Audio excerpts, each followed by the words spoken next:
अस्सलामुअलैकुम। मैं हूँ रिज़वान सदीक और आज मैं रेहान एआई एजुकेशन स्कूल के प्लेटफॉर्म से आपकी खिदमत में हाज़िर हूँ। आज की इस वीडियो में हमारा मौजू है खुद पर शक ख़त्म करना और एतमाद को कैसे बढ़ाया जाए। आज इस मौजू पर बात करने के लिए हमारे साथ एआई चैट जीपीटी हैं। चले आएँ चलते हैं चैट जीपीटी के पास।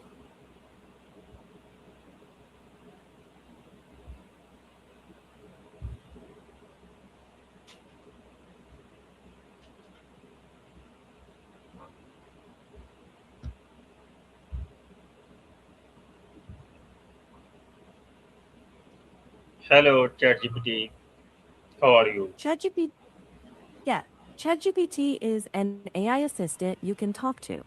It can help with writing, learning, brainstorming, explaining tricky stuff, and even planning projects. You just type or speak, and it responds in plain language. Think of it like a helpful study buddy that's always ready to chat. Okay, आज हम उर्दू में एक मौजू पर बात करें कि आज का उन्वान है how to overcome self doubt and build confidence. खुद पर शक ख़त्म करना और एतमाद को कैसे बढ़ाया जाए। मैं आपसे कुछ सवालात करूंगा जिसके आपने जवाबात देने हैं। क्या आप तैयार हैं? जी बिल्कुल, मैं तैयार हूँ। बहुत अच्छा मौजूद है। पहला सवाल पूछिए। जी मेरा आपसे पहला बेसिक बात जी मेरा पहले तो जी जी बोलें। जी बिल्कुल बोलिए।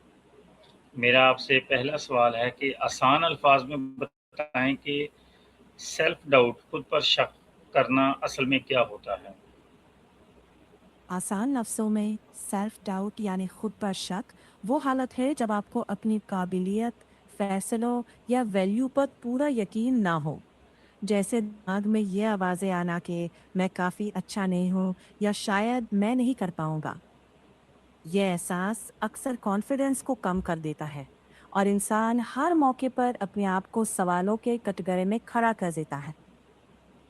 हुँ, ओके जी। मेरा आपसे दूसरा सवाल है कि इंसान के अंदर खुद पर शक करने का एहसास क्यों और कैसे पैदा होता है? ये एहसास कई वजहों से पैदा हो सकता है। कभी बचपन के तजुर्बात, कभी लोगों की बातें या बहुत ज़्यादा कंपैरिजन। जब इंसान बार बार ऐसी सिचुएशन या फीडबैक से गुजरता है जहां उसकी उम्मीदों पर बात नहीं बनती, तो दिमाग अपने आप को बचाने के लिए शक पैदा कर लेता है।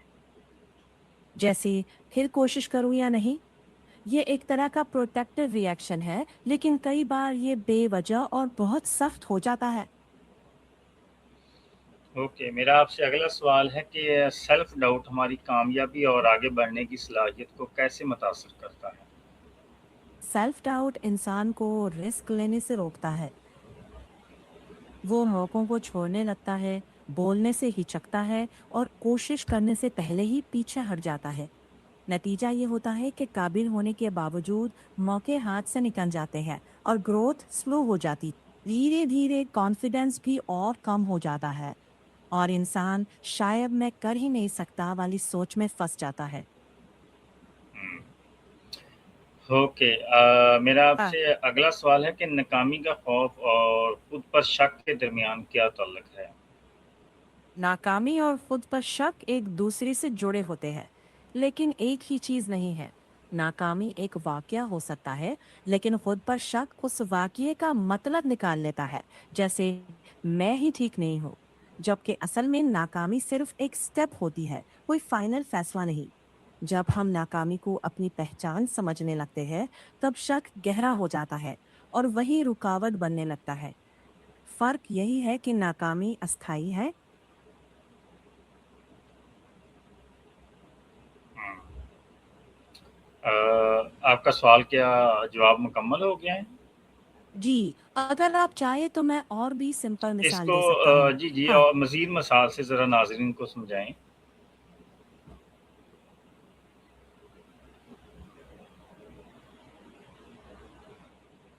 मैं ना एक आसान उदाहरण के बारे में सोचता हूँ। जी, बिल्कुल। उदाहरण से समझिए, अगर 2 लोग फेल हो जाते हैं, एक सोचता है अगली बार बेहतर करूँगा और दूसरा सोचता है मैं काबिल ही नहीं हूँ। पहली सोच ग्रोथ लाती है, दूसरी सोच सेल्फ डाउट को गहरा करती है। फर्क नाकामी में नहीं, उस कहानी में होता है जो हम उसके बाद खुद से कहते हैं। चलिए मेरा आपसे अगला सवाल है कि मनफ़ी सोच और लोगों की बातें भी इंसान का एतमाद तोड़ने की वजह बनती हैं। हाँ, बिल्कुल। आपका जब क्या लोग ख़्याल है? बार बार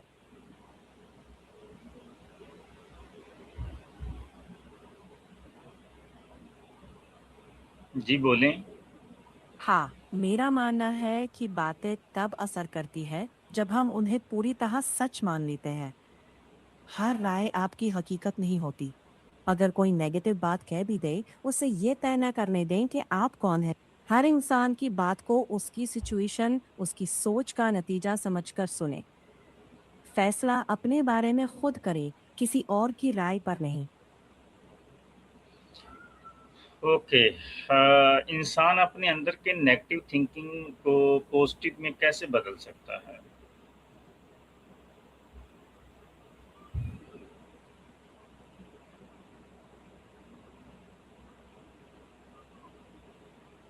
हेलो, क्या आप मुझे सुन पा रहे हैं? जी, मैं सुन रहा हूँ। अगर अंदर नेगेटिव ख्याल आए, तो उन्हें सच ना माने, सिर्फ एक ख्याल समझें, फिर छोटे पॉजिटिव स्टेप्स लें, एकदम परफेक्ट होने का प्रेशर ना लें। हर बार अपने आप को याद दिलाएं कि आप सीख रहे हैं, फेल नहीं। ओके। मेरा आपसे अगला सवाल है कि खुद पर एतमाद बढ़ाने का सबसे पहला और अहम कदम क्या है? सबसे पहला अहम कदम है अपनी छोटी छोटी कामयाबियों को नोटिस करना शुरू करना, चाहे वो कितनी ही मामूली क्यों ना हो। जैसे किसी काम को टाइम पर पूरा करना या मुश्किल बातचीत को शांति से हैंडल करना। इन जीतों को लिखें, उन्हें नोटिस करें, उन पर भरोसा बनाएं। धीरे धीरे दिमाग समझने लगता है कि आगे बढ़ रहे हैं। कॉन्फिडेंस बड़े छलांगों से नहीं, बल्कि लगातार छोटे कदमों से बनता है। हाँ, क्या बॉडी लैंग्वेज और बोलने का अंदाज़ भी एतमाद बढ़ाने में मददगार साबित होता है? बिल्कुल। बैठने का तरीका, आंखों का कांटेक्ट, साफ और स्थिर आवाज, ये सब आपके कॉन्फिडेंस को रियल टाइम में सपोर्ट करते हैं। जैसे ही बॉडी लैंग्वेज कॉन्फिडेंट होती है, दिमाग भी उसी के मुताबिक रिस्पॉन्ड करने लगता है। फेक नहीं, बस प्रैक्टिस कहे। धीरे धीरे ये आपकी नेचुरल आदत बन जाएगी। जब हम पुराने खौफ पर काबू पा लेते हैं तो हमारे अंदर क्या तब्दीली आती है?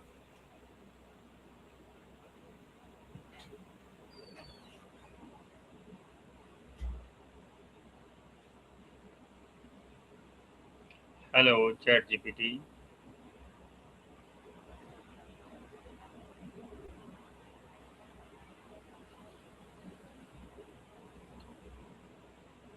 हेलो चैट जीपीटी, क्या आप मुझे सुन रहे हैं? जी, मैं सुन रहा हूँ। जब हम पुराने खौफ पर काबू पा लेते हैं, तो अंदर एक हल्कापन आता है, डिसीजंस लेना आसान हो जाता है और दिमाग हर मौके पर सबसे बुरी नतीजे की उम्मीद कम करने लगता है। क्या बात है, जब मैं आपसे सवाल करता हूँ तो आप काफ़ी देर चुप रहते हैं। माफ कीजिए, मैं अभी भी यही हूँ, सुन रहा हूँ। अच्छा। कभी-कभी जवाब तैयार करने में कुछ सेकंड लगते हैं, अच्छा। लेकिन आप बेझिझक पूछते रहें। ठीक है। अब अपना अगला सवाल पूछिए। एक इंसान अपनी खामियों को कबूल करके अपने एतमाद को कैसे बेहतर कर सकता है? अपनी खामियों को कबूल करना कमजोरी नहीं, समझदारी है। जब आप ये मान लेते हैं कि हर इंसान में कुछ ना कुछ कमी होती है, तो कंपैरिजन कम होने लगता है और आप अपनी एनर्जी सुधार पर लगाते हैं, छुपाने पर नहीं। हाँ। अच्छा जी, आप मुझे ये बताएँ कि आप जैसे एआई टूल से बात करके लोग अपनी कम्युनिकेशन स्किल्स और एतमाद कैसे बढ़ा सकते हैं? जब आप एआई टूल्स के साथ बात करते हैं, तो आइडियाज को क्लियर बोलना, सवाल स्ट्रक्चर करना और अपनों पॉइंट को दोबारा सुनकर बेहतर करना सीख जाते हैं। ये एक सेफ स्पेस देता है जहां आप बिना जजमेंट के प्रैक्टिस कर सकते हैं। धीरे धीरे बोलने में फ्लो, कॉन्फिडेंस और क्लैरिटी आती है, जो रियल लोगों के सामने भी काम आता है। ओके जी, मेरा आखिरी सवाल, एक जुमले में बताएं कि खुद एतमादी हासिल करने का सच्चा राज क्या है? खुद एतमादी का सच्चा राज ये है कि आप अपने आप से ईमानदार रहें, अपनी गलतियों से सीखें और हर दिन थोड़ा सा बेहतर बनने की कोशिश करें। परफेक्ट होने की जरूरत नहीं, कंसिस्टेंट होना जरूरी है। छोटे छोटे भरोसे बनाने वाले काम करते रहें और अपने अंदर ये मान्यता मजबूत करें कि मैं सीख सकता हूँ और मैं संभाल लूंगा। यही अंदर से आने वाला भरोसा सबसे स्थिर और मजबूत होता है। आप वैसी ही काफी है और हमेशा बढ़ने की गुंजाइश रहती है। ओके जी, बहुत-बहुत शुक्रिया चैट जीपीटी, गुड बाय। शुक्रिया। अपना ख्याल रखिए।